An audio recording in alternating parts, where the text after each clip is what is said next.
회장님, 이전 회장님 지금 몸이 불편해가지고 금주까지 지금 못 나오십니다. 그래서 오늘 진행은 2번 했어요. 왜? 1교시에는 동영상으로 하고 준비되어진 게 있으니까 2교시에 김종환 교수님이 와가지고 가이드 할 겁니다. 그래서 그걸 거의 맞추기로 하고 오늘 화 1, 2팀 그렇죠. 네. 이거 병이 많은데 우리 25명 정도밖에 안 돼요. 오늘 좀 더 나오셨으면 좋겠는데 어쨌든 예외 강사를 모셔놓고 인원이 너무 적으니까 참 미안해요. 이건 인원인데 그래서 그렇습니다.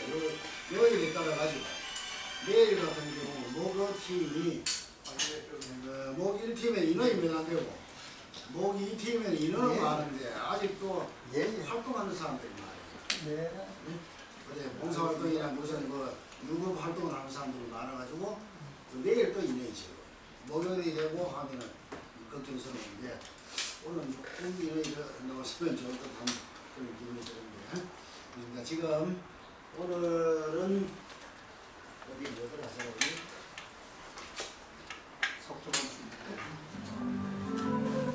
석조 건축물에 대한 문화재 오늘 강의가 지금 동영상에 나올 겁니다.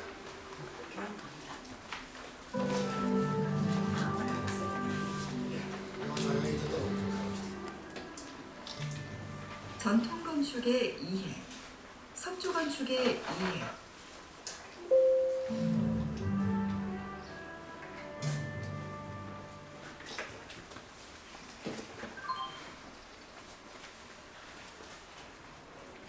오늘날 남아있는 국보 보물로 지정된 한국의 건조물 문화재는 재질에 따라 석조 문화재와 목조 문화재로 나뉘어 구성됩니다.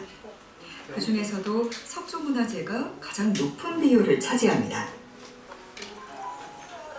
한국에서 출토되는 석재는 단단하여 가공이 어렵지만 그 형태가 오래 유지되고 또 아름다운 무늬와 색을 가지고 있습니다. 그래서 생활도구, 건축부재, 예술품 등의 용도로 다양하게 사용되어 왔죠. 여러분이 사찰 등에서 자주 보는 석탑도 이런 석재를 사용하여 만든 것입니다. 경주 불국사의 가부탑과 석가탑, 평창 월정사의 팔각 구충석탑 등 여러 가지가 생각나죠. 물론 석탑 외에도 다른 재료로 만든 탑들도 있습니다. 그럼 이번 시간에는 우리나라에 남아있는 탑으로 어떤 것들이 있는지 또 재료별로 어떤 특징을 갖고 있는지 자세히 살펴보겠습니다. 이번 시간을 통해 여러분은 시대별 탑의 유형에 따른 특징, 그리고 재료에 따른 탑의 특징 및 사례에 대해 이야기할 수 있을 것입니다. 현재 한국에 남아있는 탑은 얼마나 있을까요? 바로 1,300여 개가 넘습니다. 탑은 석가모니의 중심사리를 봉헌하기 위해 만들어진 건축물로 잘 알려져 있죠. 불교가 여러 나라에 전파되면서 나라별로 다양한 탑들이 건축되었는데요. 탑은 사용 재료에 따라 크게 나눠보면 목재로 만든 목탑, 돌로 만든 석탑, 벽돌로 만든 전탑으로 구분할 수 있습니다. 같은 동양권이라 해도 한국과 일본, 중국의 탑은 각 나라의 자연 환경에 따라 각기 다른 특색을 가지고 있습니다. 즉, 일본에는 나무로 조성한 목탑이 발달하였고 우리나라에는 화강암으로 만든 석탑이, 중국에는 벽돌로 만든 전탑이 많습니다. 그렇다고 하여 우리나라에서 석탑만을 조성한 것은 아닙니다. 그럼 사용 재료에 따라 구별되는 탑의 특징을 우리나라의 사례를 통해 자세히 알아보도록 하겠습니다. 먼저 목탑부터 살펴볼까요? 우리나라에 불교가 전래된 것은 4세기 후반 무렵인데 이 시기부터 6세기까지는 석탑 이전에 목탑이 발달하였습니다. 삼국시대 이후 통일신라 시대, 고려시대, 조선시대까지도 목탑이 지어졌으나 안타깝게도 여러 차례 전란으로 인해 대부분 소실되어 정확한 형태를 알 수 없습니다. 다만 발굴된 현장 조사를 통해 대략적인 규모나 배치, 평면 형식을 추정할 수 있습니다. 보시는 것은 황룡사 목탑집 유구인데요. 유구란 옛날 토목 건축의 구조와 양식 등을 알 수 있는 실마리가 되는 잔존물을 말합니다. 비록 남아있는 것이 건물과 탑, 그리고 불상자리를 알려주는 초석이지만 그 규모나 사태가 신라 제1임을 짐작할 수 있습니다. 현재 문화재로 등록된 목탑으로는 유일하게 충북 고은 법주사 팔상전이 있습니다. 원래 목탑으로 법주사의 팔상전과 쌍봉사의 대웅전 두 동이 있었으나 쌍봉사 대웅전이 1984년에 소실되고 새로이 복원되면서 문화재 지정이 해제되었습니다. 석가모니의 일생을 8폭의 그림으로 나누어 그린 것을 팔상도라고 하는데요. 이 팔상도를 간직하고 있는 절 안의 건물을 바로 팔상전이라 합니다. 그런데 팔상도는 고대 불교 사원에서 탑 안에 주로 보관되었기 때문에 팔상전은 종종 탑과 같은 기능을 담당하게 됩니다. 따라서 법주사 팔상전은 곧 5층 목탑인 셈입니다. 법주사는 신라 진흥왕 14년에 창건되었고 법주사 팔상전은 정유재란 당시 불에타 없어진 후 선조 38년부터 공사를 시작하여 인조 4년에 완성된 것으로 1968년 해체 복원 공사를 거쳐 현재의 모습을 하고 있습니다.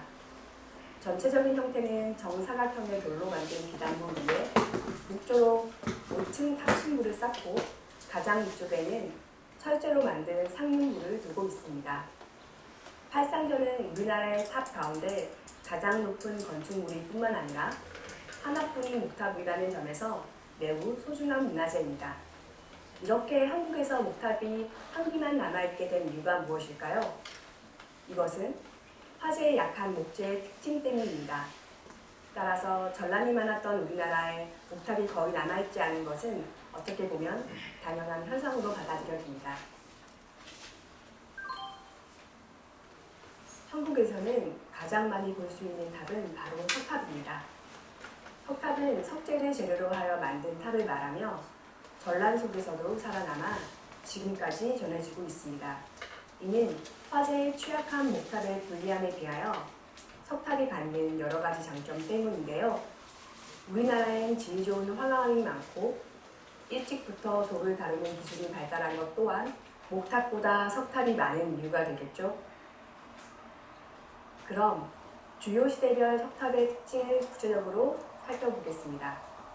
석탑은 삼국시대 건축 기술이 가장 발달했던 백제를 시작으로 만들어지기 시작했습니다.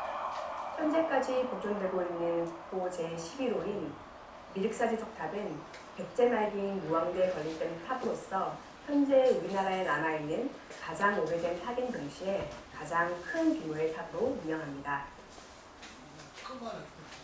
이 탑은 당시 유행되던 목탑의 각부 양식을 목재 대신 석재로 바꾸어 충실하게 구현한 것으로 특히 기단부는 목탑과 같이 낮고 작습니다. 따라서 양식상 목탑에서 석탑으로 이행하는 과정을 충실히 보여주는 한국 석탑의 시원으로 평가받는 기념비적인 탑이기도 합니다.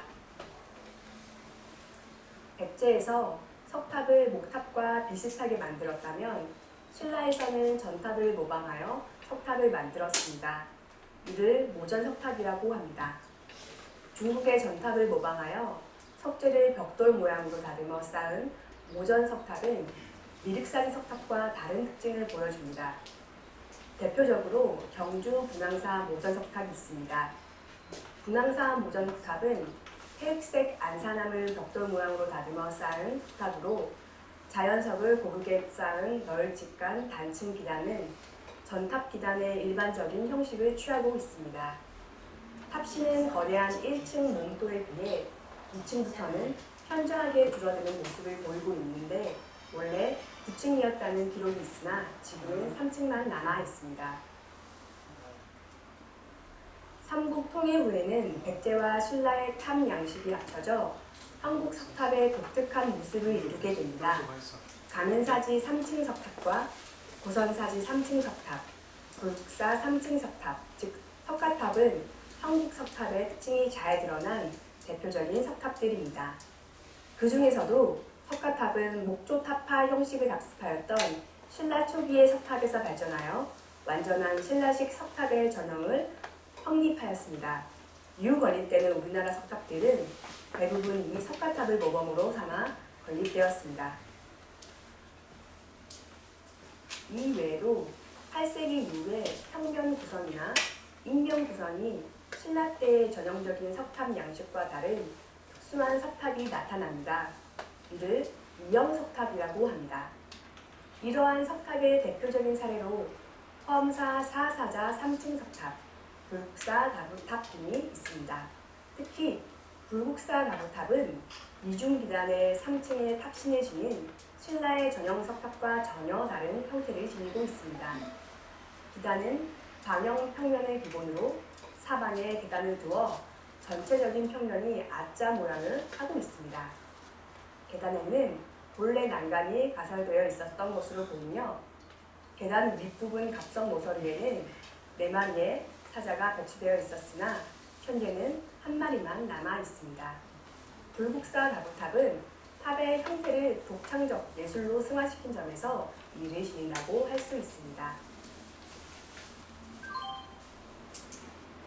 이번에는 고려시대의 석탑에 대해 알아보겠습니다. 고려시대에는 불교 문화가 번성하면서 전국 곳곳에서 많은 석탑이 만들어졌습니다. 통일신라 시대까지는 주로 3층 석탑을 만들었으나 고려 이후에는 월정사 8각 9층 석탑처럼 여러 개의 각과 층을 가진 다각 다층 석탑이 유행했습니다. 이 월정사 8각 9층 석탑의 전체 높이는 15.2m에 달하고 고려 초기에 유행하기 시작한 다각 다층 석탑의 대표적인 모습을 하고 있습니다. 조선시대에는 어땠을까요? 조선시대는 불교가 쇠퇴하면서 불교 문화도 많이 쇠퇴했습니다. 이는 국가가 유학을 장려하여 불교를 억제하는 정책을 펼쳤기 때문입니다. 석탑의 건립은 사찰의 창건과 밀접한 관련이 있기 때문에 탑의 건립도 자연히 단절 상태에 놓이게 됩니다. 그래서 조선시대에는 고려 말기의 양식과 수법을 간직한 탑이 건립되었습니다. 대표적인 예로 여주 신득사 다층 석탑, 양양 낙산사 7층 석탑 등이 있습니다. 그 중에서 양양 낙산사 7층 석탑은 높이 6.2m의 탑으로 하부 4.7 부분은 돌로, 상부 1.5m 부분은 청동으로 이루어져 있습니다. 특히 탑의 머리 장식부에는 찰주를 중심으로 원나라의 라마탑을 닮은 여러 장식들이 원형대로 구현되고 있어 또 다른 특징을 보여줍니다. 이 외에도 수요가 많지 않지만 조선 전기에 건립된 이형석탑으로 원각사지 10층 석탑, 경기 남양주 수종사 8각 5층 석탑 등이 있습니다. 그 중에서도 원각사지 10층 석탑은 대리석을 사용하는데 형태가 특수하고 위장이 풍부하여 조선시대뿐만 아니라 우리나라 탑 중에서도 손꼽히는 거작품이라 할 수 있겠습니다. 마지막으로 전탑에 대해 살펴보겠습니다. 전탑은 점토를 사각형 또는 직사각형으로 빚어서 말린 뒤 800도시부터 1000도시인 가마에서 부어 만든 벽돌을 촘촘히 쌓아 올린 탑을 말합니다. 전탑에 사용한 재료는 목탑이나 석탑의 재료와는 전혀 다르고 더욱이 축조 방법도 다를 뿐 아니라 외형에도 차이가 있습니다. 그리고 중국에서 전탑이 넓은 지역에 걸쳐 상당한 양이 제작된 것에 비해 한국은 특정한 지역, 특정한 시기에 제작되었을 뿐 그다지 성행하지 못했습니다. 그 이유는 뭘까요? 이는 전탑의 축조는 많은 수고와 어려운 과정을 거쳐야 하기 때문입니다. 또한 전탑의 구조는 목탑의 모양을 본따서 벽돌을 쌓아 올린 것이기 때문에 작은 충격에도 탑 전체가 비틀리거나 부서질 수 있는 구조적 단점을 가지기 때문이기도 합니다. 현존하는 전탑으로는 안동 문운동 5층 전탑, 안동 조탐리 5층 전탑, 경북 최대곡 송림사 5층 전탑, 경기도 여주 신륵사 다층 전탑, 안동 법흥사지 7층 전탑이 대표적입니다. 현재 남아있는 전탑 중에서 8세기 통일신라 시대 때의 경북 안동 법흥사지 7층 전탑이 가장 오래된 것인데요. 높이 17m로 웅장하며 각 층의 지붕에는 기와가 남아있어 처음에는 각 지붕이 기와로 꾸며졌음을 추측할 수 있습니다. 이는 목탑을 근간으로 하여 전탑을 만들었다는 것을 보여줍니다. 안동 조탑리 5층 전탑은 통일신라 시대의 전탑으로 화강암 석대와 벽돌을 혼용해서 만든 특이한 탑입니다. 화강석으로 1층 몸돌을 이루게 하고 1층 지붕부터 벽돌을 이용하여 쌓았습니다. 한국 전탑에는 거의 모두 화강암을 혼용하고 있으나 이 전탑에서는 그러한 의도가 더욱 적극적으로 나타나 있습니다. 지금까지 다양한 탑의 모습을 살펴봤는데요. 어떠셨나요? 각각의 탑이 세워진 시대 상황뿐만 아니라 탑에 사용된 여러 재료에 따라 다양한 형태의 탑이 건립되었음을 알 수 있었죠. 여러분 지역에 있는 탑이 어느 시대에 또 어떤 재료를 사용해서 만들어진 것인지 생각해 보는 데도 도움이 되길 바랍니다. 이번 시간에 살펴본 내용을 다시 한번 정리해 봅시다. 학습한 내용을 확인하는 시간을 갖도록 하겠습니다. 평가 문제는 총 2문항이 제시되고 각각 2번의 기회가 주어집니다.